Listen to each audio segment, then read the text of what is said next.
जो चीज मैं चाहता हूँ वो भी मुझे ढूंढ रही है और मुझे अपनी तरफ मुतवज्जो कर रही है। यहाँ एक बहुत बड़ा राज है हर उस शख्स के लिए जो इसे समझ सकता है।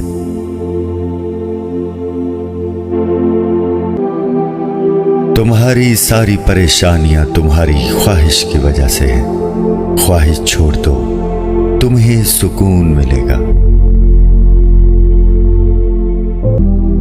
सब्र करो, जहां तुम अंधेरे में बैठे हो वहां सुबह होने वाली है।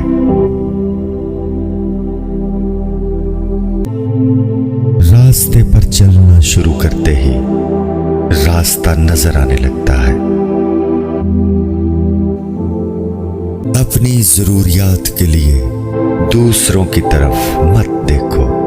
जिसने तुम्हें पैदा किया वो तुम्हारी जरूरियात भी पूरी करेगा। जब कोई आप पर तनकीद करता है या आपसे इख्तलाफ करता है तो आपके दिल में नफरत की एक छोटी सी चींटी जन्म लेती है। अगर आप इस चींटी को एकदम नहीं मारते तो वो सांप बन सकता